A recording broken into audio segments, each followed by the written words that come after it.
Breaking news, 2025 সালের honours প্রথম বর্ষ পরীক্ষার ইনকোর্স নম্বর এন্ট্রি ও ফর্ম পূরণের সময় বৃদ্ধি করা হয়েছে।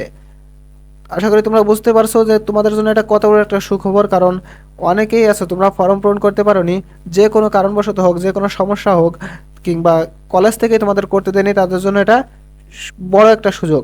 আর এটা করতে পারবে সম্পূর্ণ ফ্রিতে। সম্পূর্ণ ফ্রিতে বলতে তোমার টাকা দেওয়া লাগবে কি, শুধুমাত্র তোমার যে বিলম্ব ফিটা ছিল, এর আগে কিন্তু বিলম্ব ফি সহ তোমার ফর্ম পূরণ করতে পারছিল, কিন্তু এবার কিন্তু বিলম্ব ফি লাগবে না। বিলম্ব ফি ছাড়াই তোমরা বিলম্ব ফি ছাড়া, কোনো জরিমানা ছাড়াই তোমরা ফর্ম পূরণ করতে পারবে।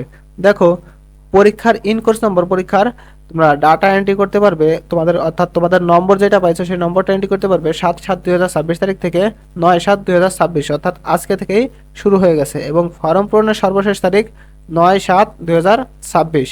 ডাটা নিশ্চয়নের সর্বশেষ তারিখ 12/7/2026 এবং সোনালী সেবার মাধ্যমে টাকা জমা দেওয়ার সর্বশেষ তারিখ 13/7/2026।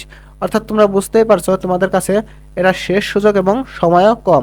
দেখো, তোমাদের 27 তারিখ থেকে পরীক্ষা শুরু, তাই কোনো মতেই এই পরবর্তীতে তোমাদের আর সময় বাড়ানোর সম্ভাবনা নেই। এজন্য এটাই শেষ সুযোগ, তোমরা কলেজে যোগাযোগ করো। অনেকের কলেজ থেকে সমস্যা ছিল, কিংবা তোমাদের নিজেরও সমস্যা ছিল, অনেকে দূরে কোথাও থাকো এই জন্য পূরণ করতে পারেনি, অনেকে ফর্ম পূরণ করার জন্য এলিজিবল হওনি, তারাও এখন কলেজে যোগাযোগ করো। হয়তো তোমাদের ফর্ম পূরণটা করে দিতে পারে, শেষ সময় তোমাদের জীবনটা নষ্ট করতে নাও পারে তারা। এজন্য কলেজে অবশ্যই যত দ্রুত পারো যোগাযোগ করো। আর তোমাদের যদি কোনো প্রশ্ন থাকে অবশ্যই কমেন্ট বক্সে প্রশ্ন করে যাবে, আমি তোমাদের 100% সঠিক উত্তর দেওয়ার চেষ্টা করব। তো ভালো থাকো তোমরা সবাই, আল্লাহ হাফেজ।